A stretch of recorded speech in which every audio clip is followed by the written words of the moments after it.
Yeah, the one. Christ tree. 140 feet. God, that's great. These first 2 years, we've been the tallest in the country. May or may not be this year. We'll still be over 100 feet tall, and but we're upgrading this year. Yeah. So you're part of the city. You're in the room when someone says, "Hey, I know what we should do. We should get the biggest Christmas tree in the entire country." Like, take me from there. Like, where do we go from that? Well, I am fascinated with Christmas trees and interest, and so I was online looking at the tallest Christmas trees in the world, and just like, we build buildings, we build things, we build stores and medical clinics, and I said we can do that. So I talked to my family and I said we need to do this as a family project. And even my daughter and son-in-law, well, they didn't really think we were going to. Then I began to go around and talk to various business leaders, John Blankenship at Chamber of Commerce, went and talked to city manager, and they all got it. They were like excited about it. And then the pandemic hit. So we scrapped it year one in 2020. Just didn't think it was appropriate. It wasn't the right time.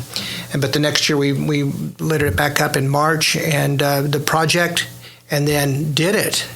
And had a humongous crowd at opening night, and did again last year. And so we're just so grateful. It is such a fun project, and we've been around the country, and people will tell us they've heard about it. It was just really neat. But anyway, it's our way of just reminding people why we celebrate Christmas. Yeah, 100%. And that night, right, with that flicking the lights on, like that moment, and, and as a family project too. Yeah, it started as a family project, but today it's a community-wide project. We don't do this without our whole community, so that's what's great. And today, just being honest, Mike, there's not many places in the country you could dedicate a tree, the Christ tree. Oklahoma, you can. But maybe a couple places in Oklahoma you can't. But Oklahoma is one of those great places that we can do that, and it's just fun. I mean, and the photo, the photo frame you have behind that's amazing. Yeah, Mike Clemmy did that for us and gave it to me as a gift, and it's amazing. It's so amazing. Cool, and hopefully this is something that'll happen for generations. That we're working to make this sustainable, and that's why we made some changes for this year. And I think we've got it to where we can do this year after year after year, and keep adding some things, changing some things, and but it's just a lot of fun. Yeah, well, in that moment when the lights go on, right, and everyone, because it's a tall tree, but you see it in the daytime, and you're like, oh, it's a tall tree. Okay, I know it's really tall, but when it's dark and those lights go on. I will tell you, the first year, as we stand up and they're doing the countdown, I turn around, I'm looking at this tree, and you know what I'm doing?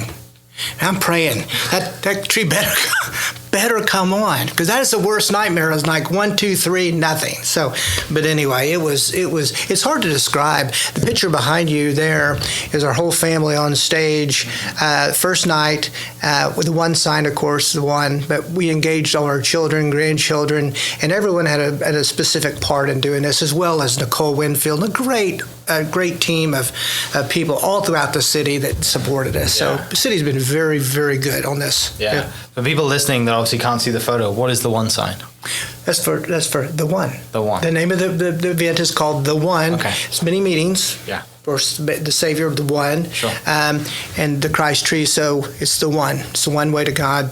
One. Yeah. And so that was my daughter-in-law came up with that idea for the one, and so that's our signal for our tree. So that was opening night the first year, and we'll keep that picture forever. Yeah, definitely. And also, you got the whole family. The kids are going to remember that too, right? And I think whenever they get older, and like I said, the plan is to make it sustainable. And when they're 20, 30, 40 years old, they can make. You remember when we started this? That's such a cool thing to have. It's like going to Rockefeller Center. If you've been to Rockefeller Center to see the Christmas tree, you always remember it. Our tree's 50% taller. It's crazy. Yeah. When I ask people that, Joe, where's the tallest tree? Rockefeller Center. That's the one that they do. And it's just hard to believe in Oklahoma. Yeah. Of course, the tree came from Northern California, too. It took a long time to get here, but it's a fun project.